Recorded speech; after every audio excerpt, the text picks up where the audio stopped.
Oi, tudo bem? Fábio Malbono mais uma vez aqui no Papo de Briefing, nosso podcast preferido. Aqui a gente encontra tantas pessoas queridas, tem acontecido tantos bate-papos maravilhosos, falando sobre assuntos incríveis e diferenciados, e hoje não podia ser diferente. Hoje, em especial, tenho aqui comigo um rapaz maravilhoso, um jovem de 60 anos, um empresário, um cirurgião, um amigo de verdade e que tem história, meu amigo, que se eu não começasse esse podcast logo, não tinha mais como terminar. Paulo de Moura, meu amor, meu amigo, seja bem-vindo ao Papo de Briefing. Fábia, para mim é um prazer imenso. Na verdade, você sabe que a gente tem esse problema, toda vez que se encontra, conversa pra caramba. E quando você me convidou, eu disse assim, claro que eu vou, entendeu? Claro que eu vou, porque assim, eu tava louco para conversar com você por várias coisas, até pela própria vida que você tem, e isso para mim é super importante, porque você brincou do jovem de 60 anos, sou mesmo, sou jovem, me esqueço até que tenho isso, entendeu? Né? Mas tenho, porque eu não seria quem eu sou se não tivesse essa carga não toda, passasse né? todas essas histórias. Verdade. Eu acho que não cabe menos de 60 anos, não. Porque antes da gente começar esse podcast, a gente estava aqui discutindo muitas histórias. Eu falei, não, Paulo, vamos começar, porque são muitas histórias. As pessoas precisam conhecer a pessoa com tantas experiências, além do cirurgião plástico. Vamos fazer podcast de minissérie, né, agora? Não, eu acho que a gente vai ter que maratonar a sua história. Uma boa ideia, maratonar. Maratonar a sua história. Mas vamos tentar começar Tá do bom. começo, né? Você que mora aqui em Imperatriz, você se diz apaixonado por Imperatriz. Não é daqui, mas Imperatriz é o seu lugar. Na verdade, eu me considero um cidadão imperatrizense mesmo, de verdade. Eu nasci em Recife, Pernambuco. Meu pai era militar. Logo quando eu nasci, fui morar em Fernando de Noronha. Quer dizer, nasci na beira da praia em Recife, fui morar em Fernando de Noronha, na beira da praia, e fiz a minha formação todinha. Depois fui para Maceió com 9 anos de idade. Resolvi fazer medicina. Entrei na faculdade com 16 anos, super novinho. Nossa, e aí, 16 16 anos. Mas eu bicho. sempre quis fazer alguma coisa fora do meu canto. Com 14 anos eu consegui, na Jesus Cristo dos Últimos Dias, eu consegui uma bolsa para ir para os Estados Unidos e para ir morar lá, porque tinha aquele negócio do... Você lembra do Cosme e Damiãozinho dos dois, né? Sim. E eu consegui. Mas meu pai dizia que eu era muito jovem, que eu podia me perder nas drogas. Rasgou meu passaporte. A primeira decepção na minha vida. Depois eu consegui de novo com 17 anos e novamente ele não deixou. Só vai quando você tiver condições de pagar com o seu próprio dinheiro. Cuidadoso, pai. Exatamente. E aí eu com 21 anos me formei em medicina. Já morava em São Paulo nesse período. E aí começou. E eu, desde o segundo ano da faculdade de medicina, eu já sabia o que eu queria. Cirurgia plástica, entendeu? Eu queria cirurgia plástica, eu queria o mundo da cirurgia plástica. Eu sempre fui encantado com arte, beleza. Na verdade, às vezes o título que a gente chama é assim, o diplomata da beleza. Então eu queria ser esse diplomata, entendeu? E conseguiu, É. porque nós conhecemos a sua história. Eu também já fui, né, a sua paciente. E conheço muitas pessoas que também já tiveram essa oportunidade de conhecer o seu trabalho. Você já é reconhecido.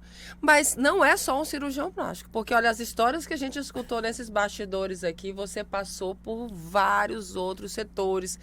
Você se conheceu, você se descobriu e redescobriu várias vezes, né? Sim. Eu sei das suas histórias aqui e eu gostaria de compartilhar um pouco mais dessas experiências aqui no Brasil, fora do Brasil também, em São Paulo, e quando você morou em São Paulo.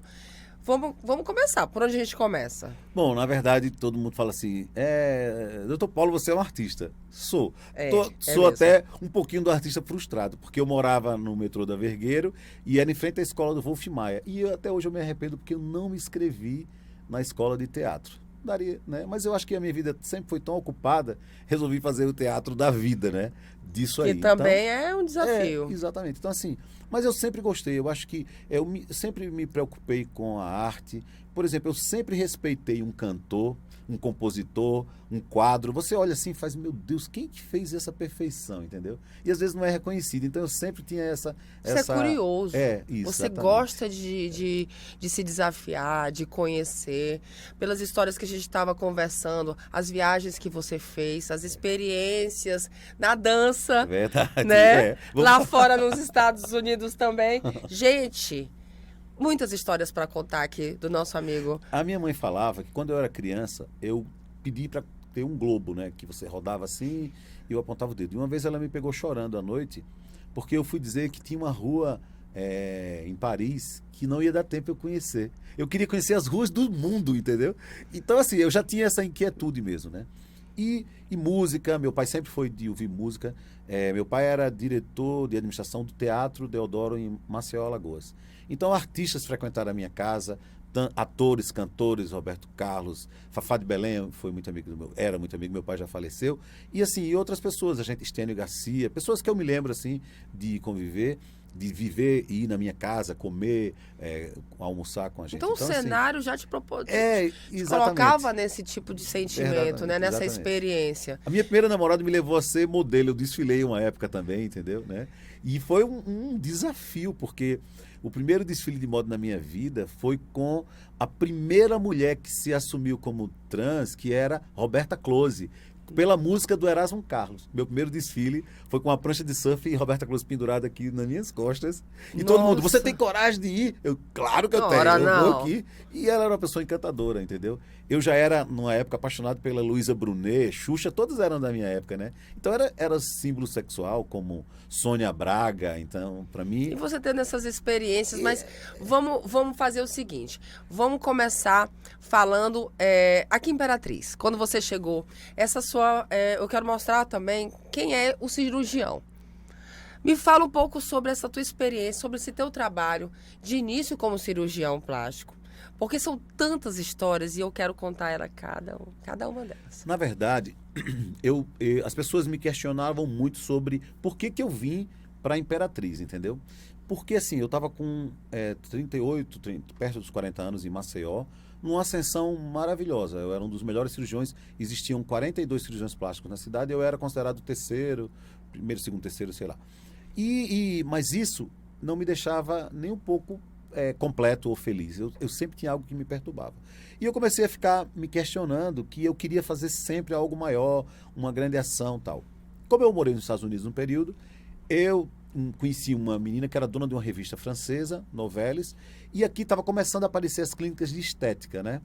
Então essa menina chamava Paulinha, me ligou, me chamava de Paulito. Paulito, querido, eu preciso de você para me salvar. Vai haver em Açailândia, aqui na cidade vizinha, um evento promovido pela Vale, mas é só para homens. E eu não sei quem vai falar, eu só penso em você. Tu tem coragem? Eu digo, claro, tenho coragem. Aí peguei um avião, olhei no mapa lá de Imperatriz e tal, cheguei, desci aqui, peguei um táxi, me levaram para o Hotel Santa Maria, né? Tinha lá 240 cava-machos, tudo sentado olhando para mim. Eu, boa noite. Aí comecei a falar sobre aparência no mercado de trabalho para o homem. Porque eu já sabia que a Vale era multinacional e que a gente estava começando uma nova geração na vida e que o homem de 40 anos era um homem jovem. E eu era esse homem de 40 anos. Então eu queria dizer que a gente tem chance, que tem mais de 20, 30 anos pela frente de trabalho e que você vai ter que fazer a sua vida diferente. Então eu comecei a falar sobre estética masculina. E foi engraçado que eu ia pegar o avião de madrugada. Aí perguntaram assim, doutor, o senhor vai atender aqui? Eu disse, vou atender. Aí perguntei a menina do lado assim, quanto custa uma consulta aqui na cidade? Doutor, é 90, 100 reais, mas os médicos mais caros é 150. Aí eu fiz, então cobra 250, que eu não sou daqui mesmo, né? De repente, e se der mais de 20 pessoas, você me avisa que eu já mudo o avião. Aí eu falava, e as pessoas perguntavam, doutor, tem mais uma folha aí? Aí eu, entrega a folha. Aí, doutor, tem mais uma folha? Eu digo, meu Deus, esse povo é garrancheiro, analfabeto, não escreve direito, que não dá para escrever o nome e o telefone. Bom, resumindo, foram 240 assinaturas com telefone. Então, aí eu disse assim, nossa, vou mudar, vou ficar uma semana na cidade, que eu não vou atender isso num dia. Marquei uma semana para fazer atendimento, eu atendi 178 pacientes aqui. Nossa. Em 5 dias, pela primeira vez que eu tive há 22 anos atrás, a R$ 250 a consulta. E desses 178, surgiram 32 cirurgias que eu fiz em 15 dias. Então, eu juntei um capital e uma perspectiva de vida que eu não tinha. Eu trabalhava, assava e comia na minha cidade. Você é o melhor, você é o mais chique, você é o mais socialite, você é tudo. Mas eu não tinha, como todo o Nordeste, como todo o Brasil, a gente é muito limitado. É um mínimo a população que tem um poder aquisitivo para pagar um serviço diferenciado de cirurgia plástica. Mas Imperatriz sempre me fascinou porque aqui existia, assim, por exemplo, a Lu do Mega Hair ali do Bacuri. E ela tinha, assim, 30 clientes por mês, tinha um carro 1.0, tinha crédito bancário, no CPF Serasa, não era bloqueado nem nada disso. Essa era meu potencial. Era essa que eu queria trabalhar. Porque quem é rico, quem tem muito dinheiro, ele pode fazer em qualquer lugar e às vezes nem vai fazer na sua cidade mesmo. Eu já estou cansado disso. Tá procurando E sei, eu sou a referência de orientar os meus amigos que têm condições, quem é o melhor de São Paulo, quem é o melhor dos Estados Unidos, quem é o melhor de tudo isso. Porque eu conheço todos. Mas, humildemente, eu falo de boa. Olha, tem fulano que faz, se é isso que você está procurando, eu sei fazer, mas vai lá. E isso acontece. Mas Imperatriz me fascinou por isso. E eu não estava errado, entendeu? Não estava errado. Tanto que está até aqui, Isso. até hoje. E eu digo com maior orgulho, Imperatriz me levou para ser um cirurgião europeu. Durante 2 anos eu operei em Madrid e tinha acesso completo, porque, por incrível que pareça, uma das meninas que eu peguei aqui, um viés imenso, mulheres lindas que eu transformei com mamas, prótese de mama, prótese de glúteo, lipoescultura, foram trabalhar com suas vidas, algumas fazer atividade, né, de programas sexuais e etc. Mas assim, enfim, trabalhos. E uma dessas, como sempre, acontece uma história de Cinderela. Casou com um multimilionário de Madrid, de uma rede, Café Buda Del Mar. Reestruturou a vida. E fez, doutor Paulo, a minha cunhada vai casar e eu queria que você viesse operar ela aqui em Madrid. Você topa? Eu, claro, topo.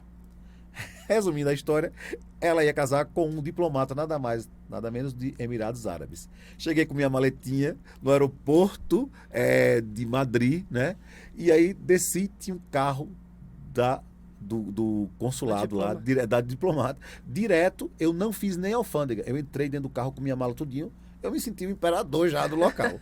E aí essa história foram 2 anos e foi muito legal. Como todo país entra em crise, a Espanha foi o primeiro país, aí eu fui diminuindo. Hoje elas vêm muito para mim operar em Maceió ou em São Paulo, mas agora, em outubro, a gente volta de novo a Madrid, porque outras pacientes estão aparecendo e a gente continua, né? Então, e é o que você estava me falando ali nos bastidores, que, engraçado, Fábia, muita gente de Imperatriz me leva a fazer cirurgias fora, né? Olha, eu tenho casa à disposição de pacientes minhas que são de Imperatriz, na Suíça, que moram super bem. Eu tenho na Itália, na França, Inglaterra eu tenho bastante. E Portugal e Espanha nem fala. E todos de Imperatriz. Todos de Imperatriz. Nossa, que fizeram suas vidas, começaram fazendo limpeza, hoje estão bem casados, têm uma estrutura familiar legal, têm suas vaquinhas que criam aqui, entendeu? E sustentam as outras, a família que está por aqui. Porque nordestino sempre carrega a família, todo mundo Tem que junto, carregar. né? Então, isso, mas assim, Imperatriz que me trouxe isso, entendeu? Eu fico feliz e eu devo a essa cidade. Amo o meu Rio Tocantins. Eu descobri, eu sou um cara bem ecumênico, né? Que minha mãe me perdoe, que é muito religiosa. Mas eu descobri que até dentro dos meus orixás é da água doce do rio, entendeu? Que é Exu, que é a mesma coisa de Iemanjá. E eu fui parar na porta do Rio Tocantins. Então eu estou abençoado, E muito bem-vindo à nossa cidade. Graças a Deus você está aqui há muito tempo. Espero que fique bastante, porque você mesmo assim viaja o mundo todo, mesmo morando aqui. Queria te fazer uma pergunta sobre esse teu tempo de conhecer ter muitas experiências com essas pacientes, com essas mulheres que querem ter essa experiência de se sentir plena, se sentir melhor, bonita. A gente estava conversando sobre isso, a mudança, né? Você tem casos onde você comentou comigo sobre mulheres que mudaram completamente de vida, né? Tinham dificuldades em certas áreas, não só profissionais, mas também de relacionamento. E eu queria que você me contasse um desses casos. Vou contar. Na verdade, eu fui professor 9 anos da Faculdade de Psicologia em Maceió. E a gente montou um grupo de terapia, né, para a gente fazer, e o grupo chamava-se NOS, Núcleo de Orientação Sexual. A gente começou a fazer campanhas nas escolas públicas sobre adolescentes, jovens, e depois partiu para isso. Foi onde eu cheguei ao meu universo, que para mim foi super importante. Não se pode ser um cirurgião plástico sem entender o universo feminino, sem entender a beleza, sem entender a delicadeza e ser educado, entendeu? Então a gente termina sendo diplomata da beleza. E foi isso que aconteceu. Eu sempre busquei. E a gente tem que ter equilíbrio para entender que às vezes tem pessoas que são patológicas no sentido de beleza. Na verdade, você não precisa tanto para ser tão linda com o perfil que se exige a mídia, não é verdade? Isso é a grande. Eu tenho pessoas gordinhas que são sexualmente maravilhosas. Sex appeal não está em peso, está na cabeça, né? Então, Sim. eu sempre gostei dessa mulher que desperta isso e ela não precisa de nada. Aí eu digo, eu vou dar uma ajudinha para você. Então, eu gosto disso. Por isso que tem uma coisa que hoje, atualmente, está me fazendo muito bem, assim, né, uma realização de um sonho que eu sempre briguei, porque foi determinado por não sei com quem. Às vezes a gente mesmo atrás, a cirurgia plástica, disse que para não operar pelo SUS ou para não operar pelo convênio, Sim. mamas gigantes, entendeu? Então as mulheres, existe, só para você ter uma ideia, são quase 45 a 50% de mulheres que nascem já com peito grande. Bem avantajado. Se falar é hormônio, é tudo isso, é do frango que tem hormônio, é da carne, não sei o que lá. Bom, culpa-se todo mundo. Mas na verdade, é a genética. É desse jeito. A mulher, para cada 10 mulheres, 3 ou 4 têm alteração hormonal e elas vão ter hipertrofia da mama, crescimento, vão ter mamas gigantes.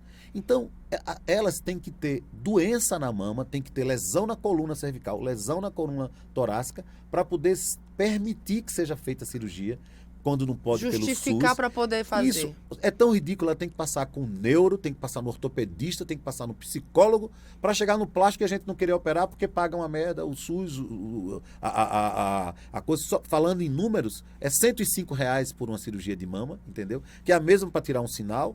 E um convênio hoje, como a Unimed daqui, que paga R$ 305 para um cirurgião plástico operar um peito. Ninguém faz. Então eu sempre briguei por isso e hoje eu estou realizando um grande sonho. Infelizmente não foi no Maranhão, mas vai chegar. Prepara-se aí, vocês políticos. Mas assim, no estado de Tocantins, a gente brigou uma guerra linda. Gigantomastia é doença, né? Eu estou até escrevendo um livro sobre isso, que é O Peso que Dói, para dar uma forma poética. Olha, spoiler. E as mulheres, elas assim, me ajudaram tanto. São vidas que eu transformei. Tem uma história muito louca. A mais louca de todas é uma menina de 14 anos que foi trocada. O pai trocou ela por um sítio, entendeu? E ela era uma menina que tinha um peito imenso. Só aquela história me deixou tão chocado. E quando ela chegou na casa que foi levada lá, o cara teve um ato sexual com ela violento e ela engravidou. Depois ela teve mais um filho. Depois ela foi, esse cara morreu, teve um problema de infarto fulminante. Ela disse, Deus até me ajudou, tirou esse monstro. E ela está bem casada hoje. Mas ela, com toda essa história que a gente já acha trágica, ela era uma vendedora e a dona da loja colocava ela lá no fundo para ela, que ela era peituda, né? E ela tinha várias coisas. Então, ela assim, ela era afrodescendente, ela não podia ser...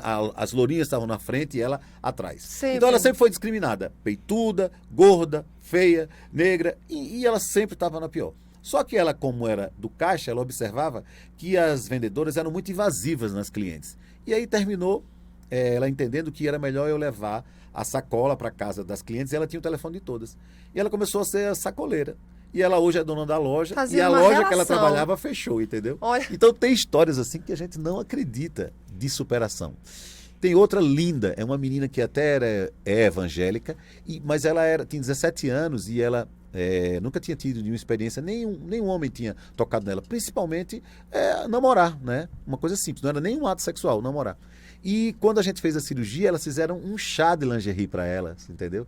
E foi a coisa mais linda ela falando sobre isso, porque agora ela se sentia mulher para poder colocar uma roupa, colocar um decote, colocar tudo isso. Então, assim, o direito de você ser mulher, às vezes como punido, né, ou poldado desde a infância. Meninas ficam tímidas, ficam introvertidas. São julgadas, né? O tempo todo pela sua aparência. Exatamente. E assim, e hoje a gente até está diminuindo, porque a gente vai ter que fazer algumas campanhas com isso, e eu espero que depois a gente consiga com isso trazer mais, porque só do Tocantins tem 600 mulheres inscritas, e eu consegui operar até agora 54. Mas elas estão lá na guerra e estão me ajudando para que a gente consiga fazer mais e mais, né? Nossa, que fantástico. Você estava falando sobre isso.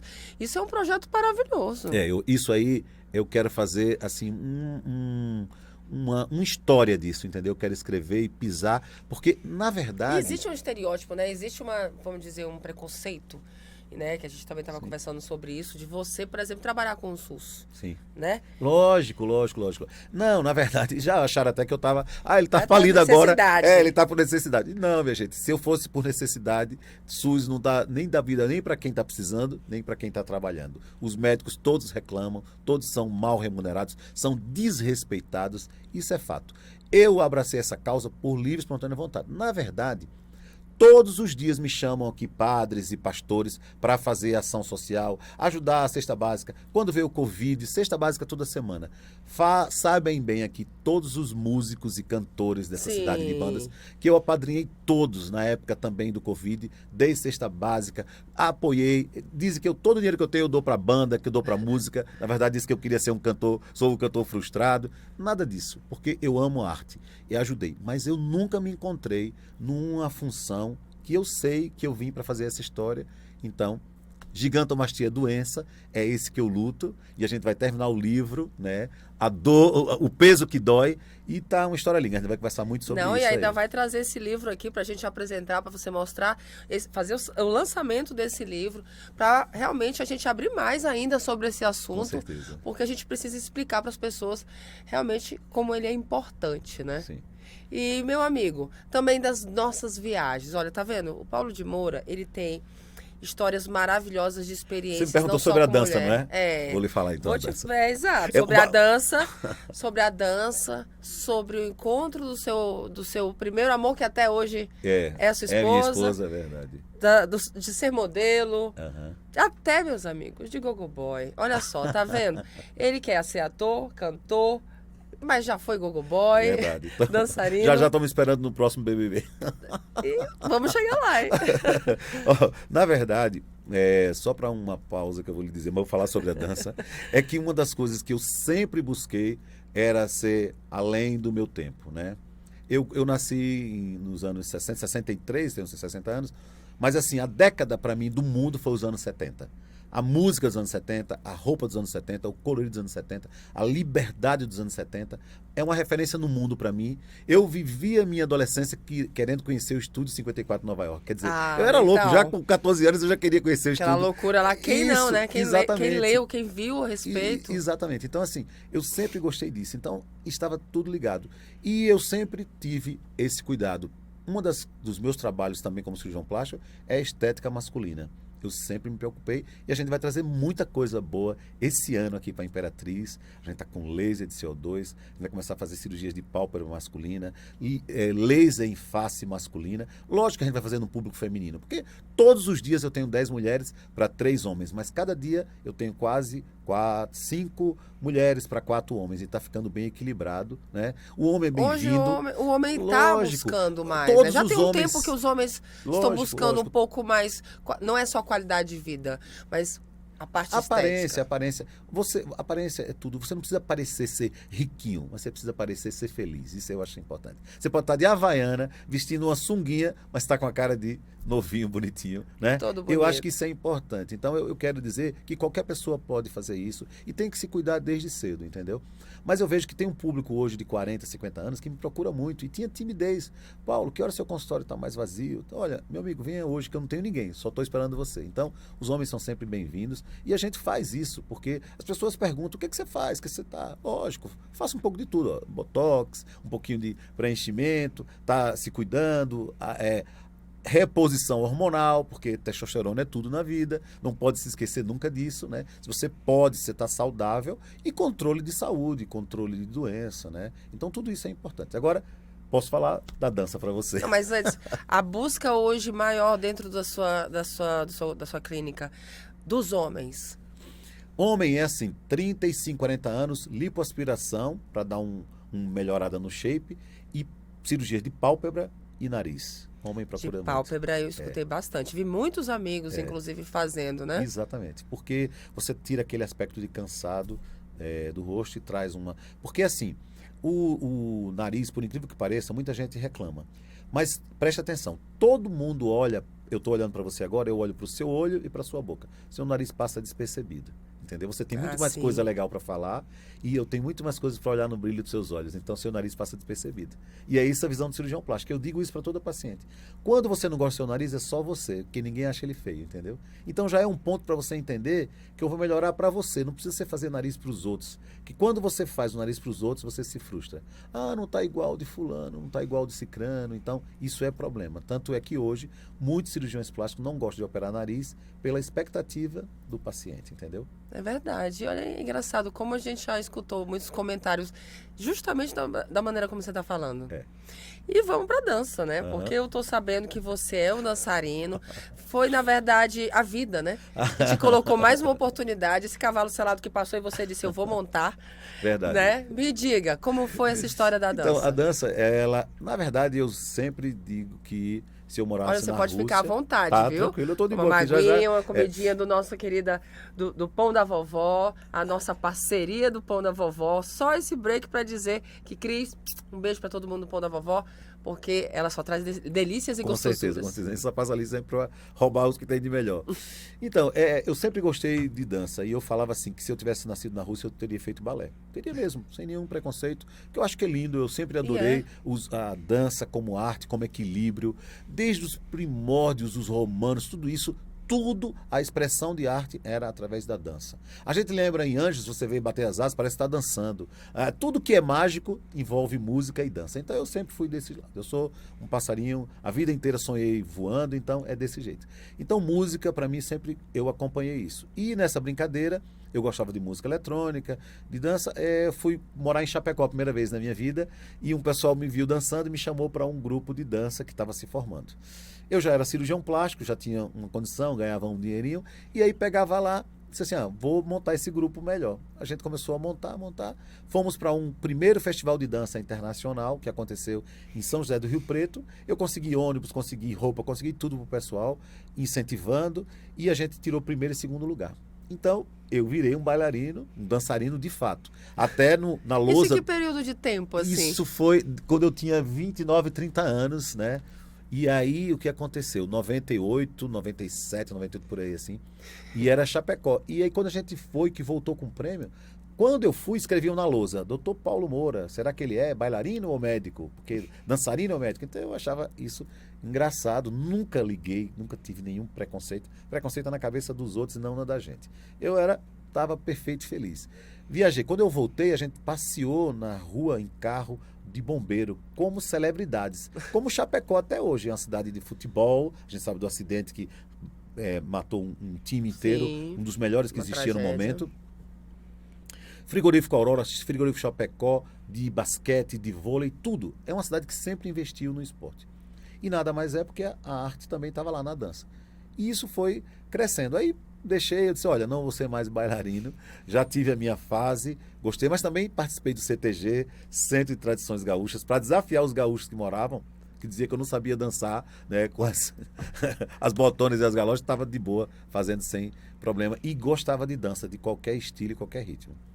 Aí aconteceu de eu ir morar nos Estados Unidos, porque depois de Chapecó, eu tive um casamento muito rápido, e eu queria voltar para Maceió, mas eu queria ter uma carga melhor, mais segurança.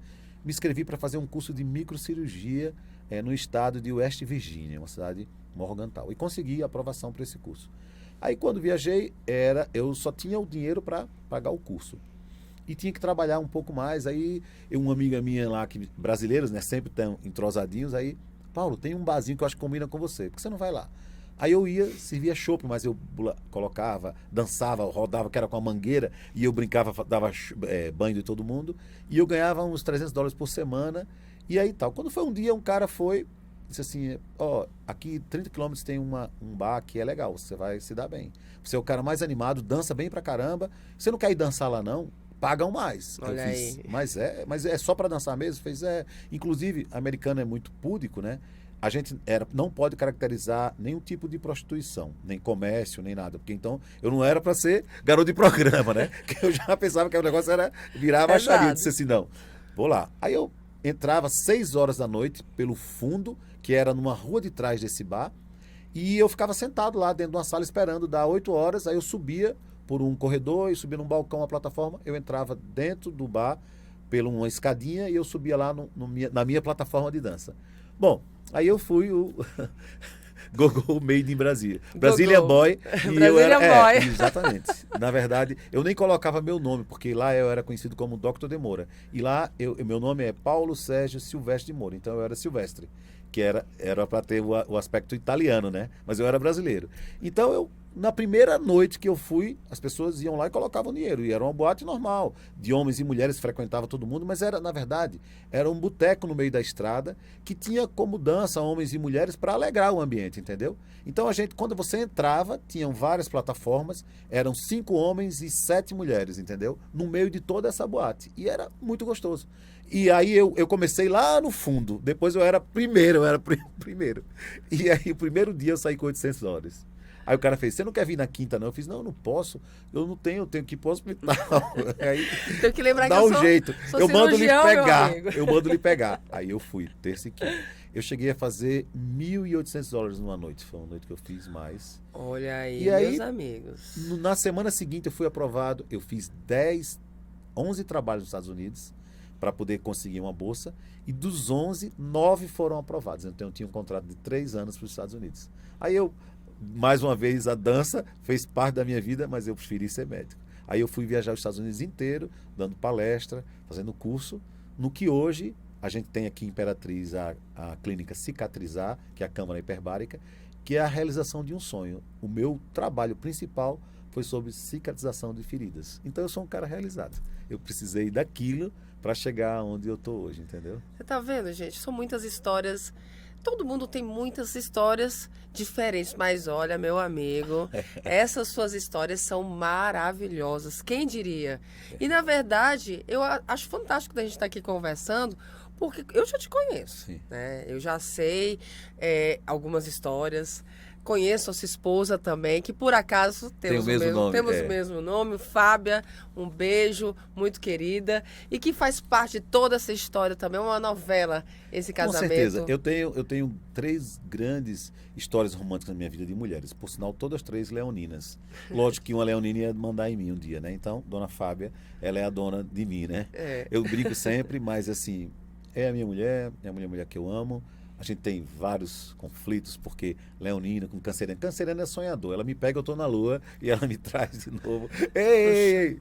Então, assim, é legal, e a gente até hoje brinca, se diverte e vive uma vida. Eu escolhi que a gente pode tudo, desde que você respeite todo ser humano, e principalmente a mulher, né, ou o seu parceiro, a sua parceira que está ao seu lado. Se você se decide, mas tudo que é dividido por amor, é aceito, entendeu? Então, assim, eu tô tranquilo, eu venho pra cá, eu tô indo lá, a Fábia, boa sorte, manda um beijo pra ela, tal, então é desse jeito. E isso em qualquer evento, entendeu? Assim, eu acho que isso faz bem pra mim e pra ela, né?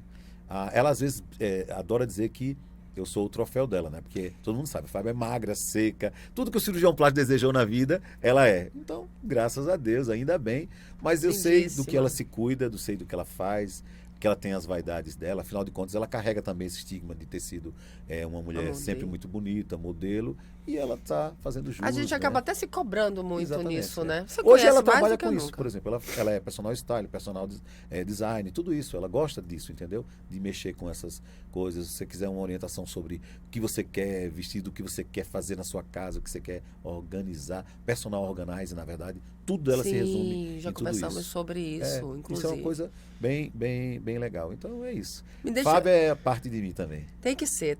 Ela é uma queridíssima.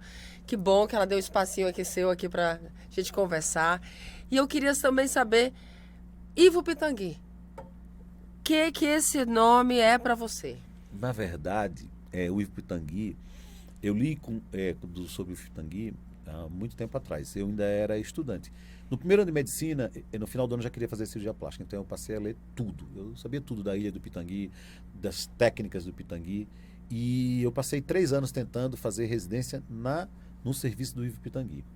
Foi tanto que eu descobri porque o Ivo Pitangui era o pai da cirurgia plástica no mundo. Ele só não era dos Estados Unidos, só os Estados Unidos que não referenciava a ele como essa grandeza. Mas todas as técnicas foram criadas por ele. Tudo que a gente fala de cirurgia plástica tem segundo Pitangui. E aí, eu era fascinado por esse cara. Eu aprendi a falar outros idiomas, porque porque eu queria chegar perto dele. Então, tinha prova de inglês, tinha prova de francês, tinha italiano, para você se diferenciar. E eu não entendia porque eu não passava, eu tinha uma prova boa, eu fazia bem.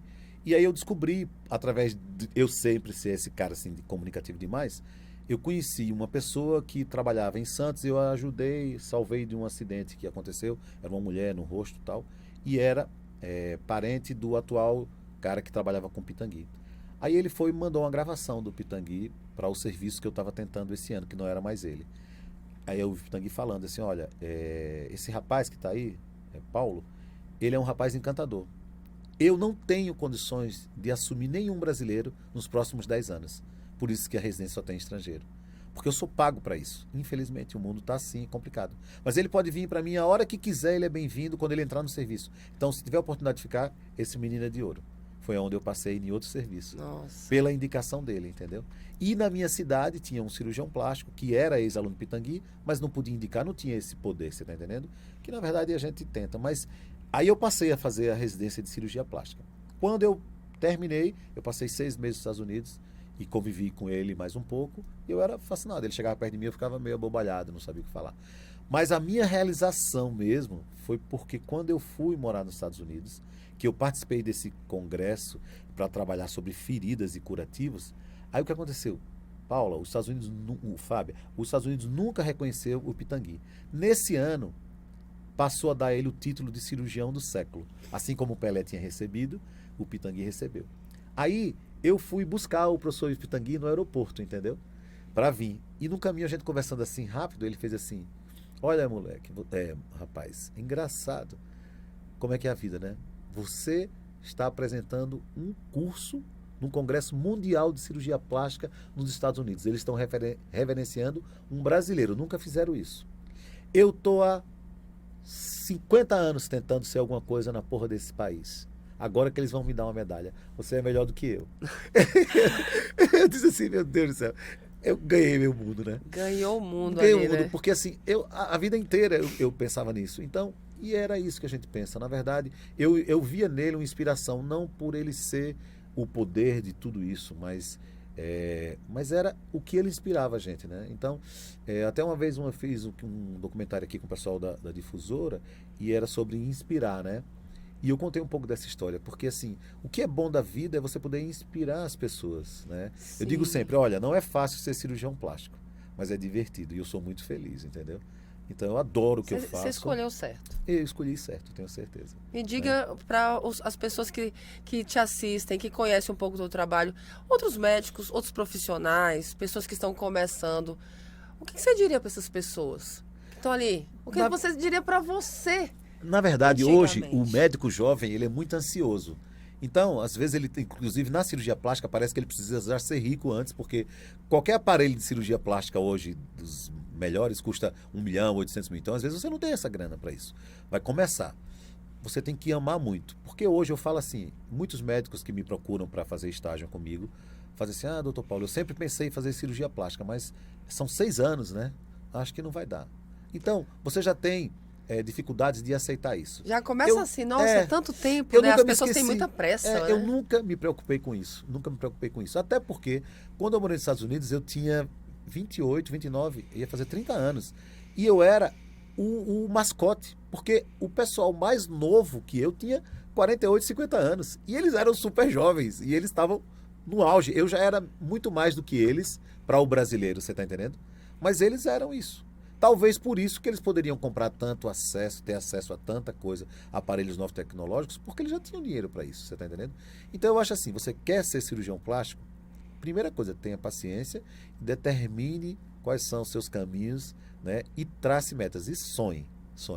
Né? Não tenha medo de desafios Não, também, de não. jeito Porque nenhum. Verdade. toda coisa, em qualquer setor que nós escolhermos, a gente vai encontrar dificuldades. Eu acredito até que as dificuldades sejam mais necessárias do que os acertos. Às vezes... Porque as dificuldades te fazem analisar, Sim. mudar às vezes a rota, entender melhor, não é? O que é muito fácil, não. Você não vai, você está certo. Você está indo. Às vezes me perguntam assim, você não queria estar morando em São Paulo? Não queria estar morando na França, nos Estados Unidos? Claro, todo mundo quer isso, todo mundo quer uma vida melhor, todo mundo quer fazer isso. Mas assim, eu vou nos Estados Unidos quando eu quero, eu vou a São Paulo quando eu quero, eu vou na França quando eu quero. Então, Tô vivendo bem aqui, Eu Imperatriz? estou vivendo bem, Imperatriz, entendeu? Então, assim, Imperatriz que me aguente, eu gosto daqui. Gosto mesmo, entendeu? Me diga sobre essa sua área, já que você lê tanto, estuda tanto. Logo teremos um livro também falando sobre esses seus projetos maravilhosos. Como é que está essa área de cirurgia plástica, essa área da estética hoje, não só aqui na região, mas no Brasil, no mundo? Como é que você a enxerga? Ela está sempre mudando, né? Tendências o tempo todo, tecnologia. Como é que é a sua opinião com relação a esse mercado? Bom, eu estudo muito sobre isso, desde quando morei nos Estados Unidos. Na verdade, a gente está vivendo uma era que a Europa já viveu isso há 10 anos atrás, os Estados Unidos já viveu isso há 15 anos atrás. Essa massificação de todo mundo querer fazer estética e pensar que é cirurgião plástico, né? A gente chama não médicos. Então, nada contra, qualquer profissão. Isso aqui não é bandeira nenhuma levantada. É sob o ponto de vista de um cirurgião plástico que estudou medicina 6 anos, que fez 6 anos de residência para ser o que sou e fora os cursos que você tem que fazer. Então, você não pode pensar que você se forma amanhã como médico, que você, ou qualquer outra profissão, enfermeiro, ou físio, ou dentista, que você faz uma profissão de 4, 5 anos e que você paga uma pós-graduação particular, privada, online e presencial aos poucos, que você vai ser melhor do que alguém que fez 6 anos de especialização. Tudo tem seu tempo. Então, me preocupa essa massificação da beleza que está trazendo muitos resultados ruins com deformidades graves, entendeu? Sim, né? Isso me preocupa. Eu faço perícia também. Isso é o que me deixa mais triste, que eu vejo às vezes um jovem profissional com tanto futuro pela frente, com um resultado desastroso e perder um pouco disso porque a gente paga pelos erros, entendeu? Paga. E tem que ser justo, tem que ser justo. Então, assim, nada mais é do que para mim, às vezes eu até tenho trabalhado menos, porque eu só trabalho com os defeitos. E tem colegas que, por ser assim, dizem assim, ó, não resolvo o problema dos outros. E eu resolvo. Eu já Não ia tenho perguntar. vergonha. Não, Quantos casos você já pegou de erro? bastante. Eu faço talvez uma vez por semana perícia ou perícia extrajudicial, que é para poder orientar a paciente como vai poder cobrar do médico para ser ressarcido, ou do farmacêutico, ou do fisioterapeuta, ou do enfermeiro, ou do dentista. O dentista, então, nada contra. Eu tenho 2 irmãos dentistas na minha família, mas hoje essa massificação, gente, tem que ter cuidado. Me perguntam, eu nunca tive nenhum óbito na minha vida, nunca Graças tive a nenhum Deus. acidente grave. Ah, a cicatriz não ficou legal, o doutor Paulo não limpou muito, normal. Mas ninguém pode dizer que eu deixei deformado, aleijado ou alguém ruim. Nunca. Sabe por quê? Na época que eu morei nos Estados Unidos, eu dissequei nada mais nada menos do que 230 cadáveres, entendeu? Nossa. E eu cheguei a 60% de conhecimento, falta 40%. Aí eu lhe pergunto, meu amigo, hoje nem cadáver tem para se dissecar, porque as faculdades trabalham com bonecos. Os cursos de pós-graduação trabalham com online e com realidade virtual. Tudo é virtual. A gente estuda, aprende, mas a prática, o tocar, o cortar é diferente. Isso é tão visível, Fábio, é tão visível, que a semana passada eu estava em Augustinópolis, porque agora é assim, não tem cirurgião no estado do Tocantins. Todo pepino que tem do Ministério Público, uma menina sofreu um acidente de moto, perdeu toda a pele da perna, estava lá. Aí eu chego lá, sento, vou com a faca, tiro todinho do lado, coloco, entra todo mundo para olhar, parece que você está sendo Deus, resolvendo um milagre. Na verdade é técnica cirúrgica. Mas as pessoas estão tão desacostumadas a verem reconstrução, a você trazer um ser humano o direito tanta de teoria. ser parecido de novo, entendeu? Então, doutor, o senhor coloca fios, eu coloco tudo, mas eu me recuso a fazer algo que não vai dar resultado, você está entendendo? Olha, eu lhe digo sempre, de 35 a 45 anos, você pode colocar todos os PDOs, todos os fios, tudo isso. Depois de 50, por favor, se questione. Pergunte a outras pessoas, porque você vai se arrepender ou vai jogar seu dinheiro fora, né? Doutor, o senhor faz fios de sustentação? Quantos anos você tem? 50? Não, não faço. Por quê? Porque custa 25, 30 mil reais. Você vai fazer uma plástica de face, custa 40. Aí quando for daqui a um mês, você vai voltar dizendo, doutor, aquele 30 que eu lhe paguei dos fios, o senhor abate na plástica? Eu digo, não posso, porque eu gastei os fios, né? Então vou fazer com outro. Eu não vou fazer, então. A gente espera você aparecer de novo, porque a gente entende o que é possível, você está entendendo? E consegue dar resultados legais. Então, hoje, eu tenho vários colegas aqui, dermatos, que indicam para a gente fazer lift cervical com mulheres de 45, 50 anos, e elas ficam lindas e ficam perfeitas, entendeu? E é isso que a gente quer dizer. Seja honesto com o teu paciente, seja honesto com você mesmo, entendeu? Ganha dinheiro, você toca, vende isso, vende. Calma, a gente está vendendo muita coisa. mas não está vendendo dignidade, não está vendendo verdade, você está entendendo? Eu prefiro ser um cirurgião verdadeiro e eu acho que está dando certo. A gente tem histórias para contar, tem muita coisa para aparecer, tem serviços. Eu estou hoje com 2 cirurgiões de fora, de outro país. A gente abriu o fellowship, eu consegui isso. Eu estou fazendo o que fizeram comigo nos Estados Unidos, entendeu? Eu vou receber agora um estudante da Alemanha, um médico já da Alemanha e outro da Itália, para vir um período ficar aqui comigo, e São Paulo e Maceió. Então, Nossa, são histórias realmente. É importante toda essa conscientização médica, né? A gente trocar essa ideia. Será que tudo é válido por conta de uma estética? Tanto a pergunta fica não só para a pessoa que vai fazer a cirurgia, o paciente, quanto o próprio médico. Será que tudo é válido por uma estética? E aí hoje a gente escuta, na verdade, lê sobre muitos tipos de procedimentos, e alguns assustadores no sentido de segurança. eu pergunto sempre assim uma coisa. Às vezes as mulheres, elas falam bem assim, quanto tempo você acha que eu preciso fazer esses preenchimentos? Até que idade, tudo isso eu posso fazer? Aí sabe o que eu falo? Eu digo assim, olha, preste atenção. Quando você me procurar para fazer um rejuvenescimento facial que envolve cirurgia, você vai me trazer uma foto de você quando tinha 20 anos, correto? Aí eu lhe pergunto, quantos preenchimentos você fez na sua vida? Quantas harmonizações, quantos colágenos você injetou? Então você transformou o seu rosto em uma outra pessoa. Agora você quer que eu rejuvenesça no seu antigo ou no seu atual? Quando eu vou rejuvenescer no seu atual, eu transformo você em uma outra pessoa que você não vai se reconhecer. Aí entra a crise que viveu na Europa, principalmente Espanha e Itália. Um índice altíssimo de processos contra esses preenchimentos, porque você transformou casos como famosa Donatella Versace, como Axel Rose, como outros grandes astros, Mick Hurk, que era do 9 Semanas e Meia de Amor, que foram pessoas transformadas, que eram belíssimos, mas pela busca dessa vaidade não cirúrgica, entendeu? Você transforma em um outro rosto. E aí, quem é que eu vou trazer à tona? Esse jovem que quer de novo, você está entendendo? Existia na nossa época aqui muito comum, que até eu participei em São Paulo na época da cirurgia, que era o Fábio Júnior. O Fábio Júnior sempre foi muito bonito, né? Aos olhos todos, parecia um galanzinho novinho todo, ele é pequenininho, tal, perfeito. Quando fez a primeira cirurgia plástica de face, ele entrou em depressão. O Fábio Júnior passou um tempo, quase 5 anos parado. Não era porque ele estava parado e disse que era isso, mas era o rosto dele que ele não se reconhecia como Fábio Júnior. E que a gente tem escutado muitos casos, né? Exatamente. Recentes, de pessoas que estão fazendo, por exemplo, a harmonização facial, que virou uma febre, né? Principalmente entre homens. A gente tem visto muitos homens fazendo harmonização facial. E escutei casos de artistas, acho que o Lucas Luco também não se sentiu bem, não tenho certeza. Acho que li alguma coisa a respeito dele não ter conseguido se reconhecer. Exatamente. Não, né?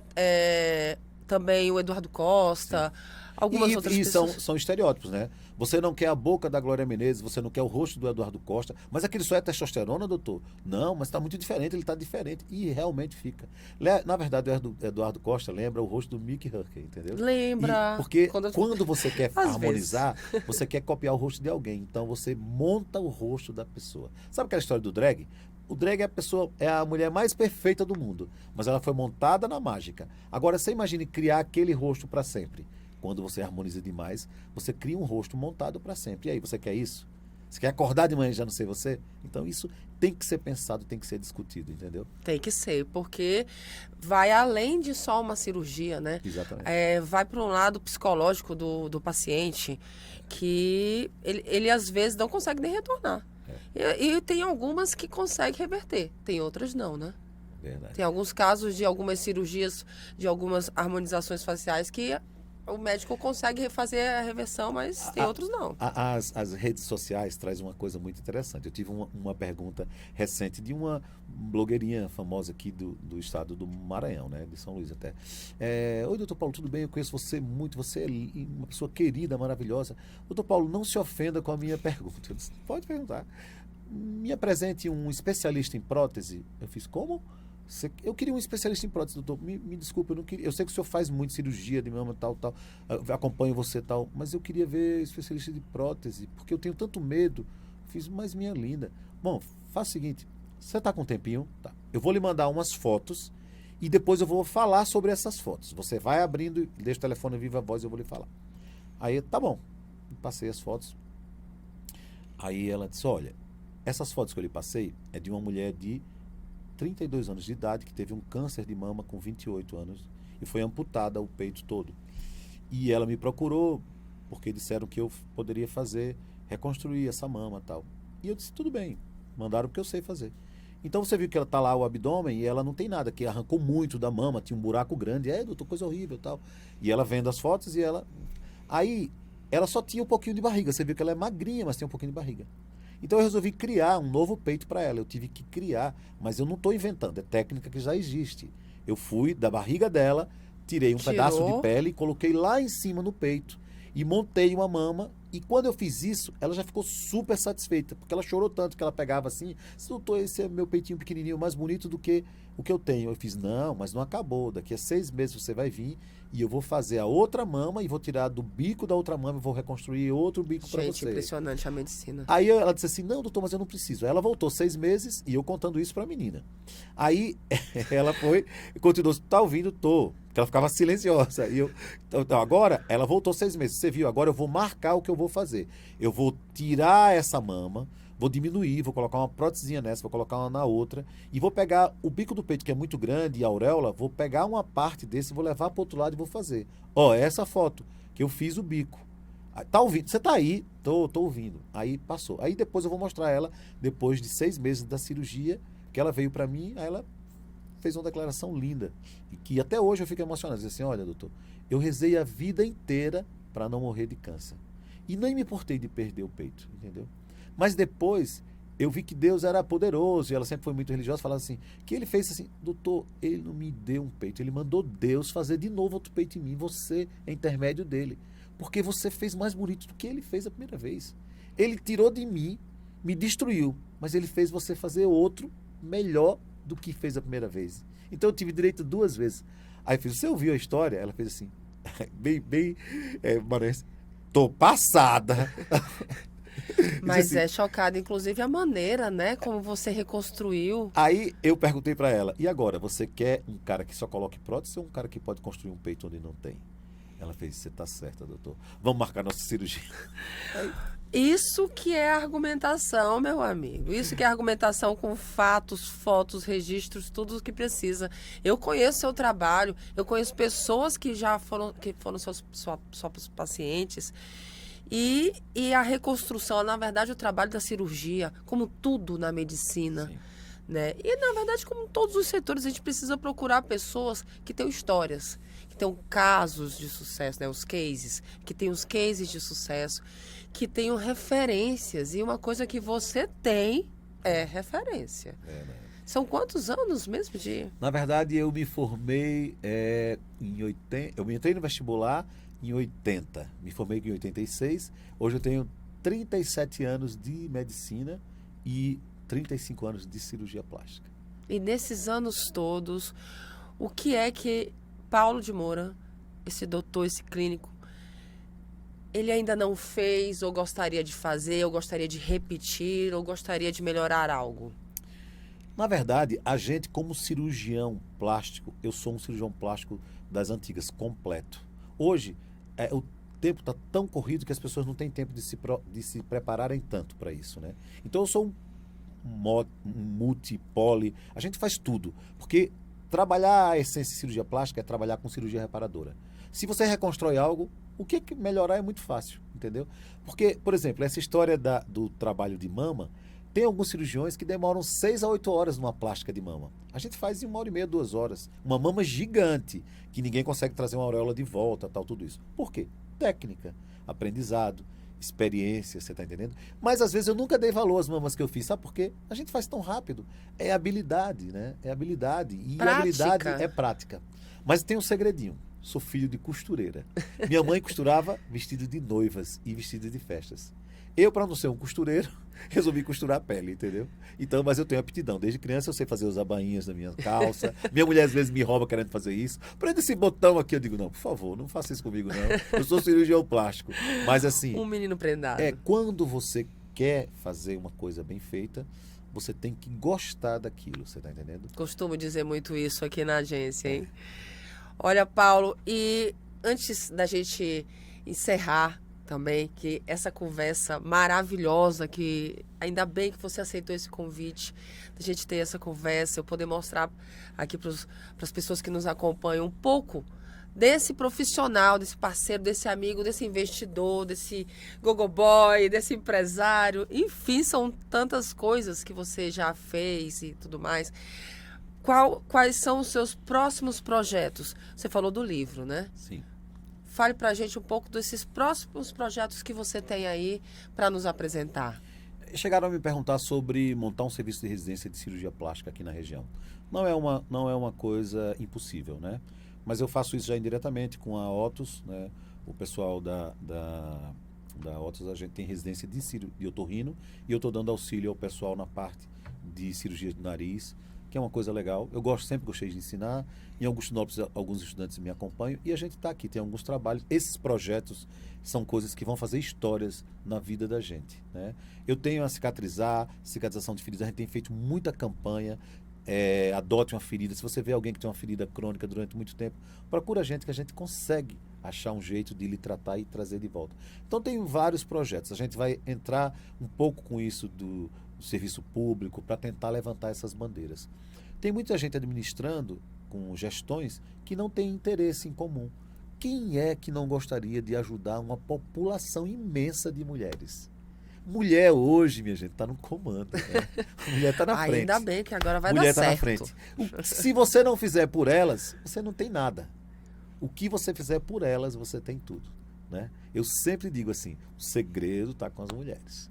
Cola ali que dá certo, entendeu? E o projeto vai por isso. Então, o projeto vai por isso. Tem muita coisa que eu vou brigar para isso. A gente já está fazendo também orelha em abano com mutirão pelo SUS. Então, crianças e pessoas... Tem várias mulheres que usaram o cabelo a vida inteira coladinho porque não tinha. E a primeira coisa que faz, corta curto, deixa cachado, assume a sua negritude, os cabelões bonitos, aquela coisa toda, que é tudo muito bonito, né? Hoje você pode brilhar, você pode ter essa força.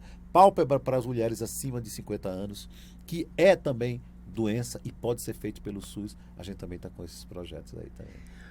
Meus amigos, este é Paulo de Moura. Antes da gente encerrar, eu quero primeiro aqui, pode abrir pra gente, agradecer, viu? Agradecer de verdade a sua presença aqui conosco no Papo de Briefing.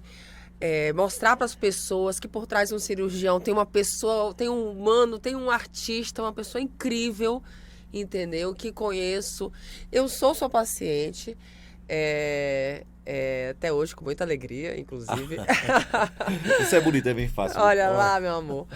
E, Paulo, obrigada por contribuir aqui com o nosso Papo de Briefing, falar um pouco sobre a sua carreira, falar um pouco sobre a sua vida, sobre as suas experiências, passar um pouco para as pessoas que estão assistindo todos esses projetos maravilhosos também que estão aí, alguns em andamento, outros estão por vir, outros dependem de outros trâmites.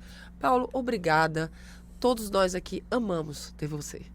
Bom, eu só tenho a agradecer e, na verdade, às vezes a gente não pode esquecer de agradecer a luz do mundo, entendeu? A Deus principalmente. Minha família é muito religiosa, mas eu sou muito ecumênico. Meu melhor amigo era um indiano que às 4 horas da manhã se ajoelhava em frente a deusinha elefante lá, Ganesh, e eu me perguntei assim, meu Deus, com todo meu cristianismo, todo o meu catolicismo, eu nunca fui digno de adorar um Deus ou ser referência e ter atitudes de um homem santo, porque não era aquela referência ao Deus pagão, era atitudes de um homem santo, para cozinhar, harmonizar com luz, com som, com música, a forma de falar, a forma de entender o paciente com humanismo. Então, assim, Deus está em todos os lugares. Eu, cada dia, respeito mais isso, entendeu? Porque, assim, é da natureza, é dos índios, é da força, é dos orixás. Não existe a religião perfeita. Existe apenas um único Deus. Se a gente acredita nessa luz, você já é um ser iluminado. eu tenho o prazer de me sentir iluminado, entendeu? Tenho o prazer de me sentir iluminado. E assim, eu não posso esquecer que eu não sou sozinho. Ah, minha gente, eu também faço terapia. Tem um padre maravilhoso que é meu padre que faz. Inclusive é um padre, você tem uma ideia, né? Meu psicólogo, terapeuta. Tem um coach, né? A Cida. Olha, não faço nada porque a gente precisa atualizar os dados sempre. Existe forma de se falar, linguagem de se falar, atitude, né? As pessoas perguntam por que você consegue ser eternamente jovem? Ouve música, ouve as letras, dança um pouco, fecha os olhos, entendeu? Sonha. Eu criei desde a minha infância e adolescência que existe uma música para cada país no mundo. E eu estou acompanhando, e eu danço todas as músicas quando eu conheço. New York, Nova York, La Vie en Rose, em Paris, entendeu? Assim na Itália, como La Dolce Vita Bella. Então, assim, a vida inteira eu realizei os sonhos dançando nos países. Eu todo dia. Agora quero voltar a Buenos Aires, quero dançar um tango com minha mulher. Estou me ensaiando um tango para dançar lá. E eu tenho certeza que vai acontecer, Tem que porque ser com você, meu amigo, tudo está acontecendo. Paulo, eu quero agradecer de novo. Obrigada. O Papo de Briefing você só contribuiu hoje aqui conosco, Eu que viu? agradeço. Um abraço grande a todos os músicos da cidade. Ah, eu me esqueci de falar uma coisa super importante. Sim, Hoje claro. eu tenho uma grande referência na minha vida, que é a maçonaria. Eu sou um maçom, né? E a gente tem hoje na maçonaria da Rua Lagoa Famosa vários eventos e eu estou sempre na frente deles. Para variar, eu sou o principal dos eventos de músicas e as festas, entendeu? Que isso está trazendo uma nova história para a nossa cidade. Graças a Deus tem restaurantes maravilhosos, cada vez tem mais restaurantes gostosos, tem noites maravilhosas, carnavais maravilhosos, enfim. Amo Imperatriz. É isso aí, meus amigos. É isso aí. Esse, para quem não conhecia, é o Paulo de Moura. Nossa, não tenho nem palavras para dizer, porque ele é maravilhoso. Obrigada, Paulo. Vamos encerrar o nosso Papo de Briefing aqui com chave de ouro. Porque se você não conhecia ele, hoje você conheceu um pouquinho de tantas histórias maravilhosas desse cirurgião plástico, desse empresário, desse dançarino, desse parceiro, desse amigo, desse marido da Fábia. Beijo, Fábia. E você, eu agradeço muito. Você que nos acompanha, não se esqueça de se inscrever no nosso canal, também seguir as nossas páginas nas redes sociais. Muita coisa ainda está por vir. E quero agradecer aos nossos apoiadores, nossos patrocinadores. Claro, o Pão da Vovó. Beijo, obrigada por essas delícias que vocês nos trazem. Também a nossa querida Cláudia Confecções, que é mais uma parceira maravilhosa. A Camila Story, né, que também nos ajudou no nosso figurino. E você, que é peça fundamental disso, se inscreva agora, porque ainda tem muito mais. Até!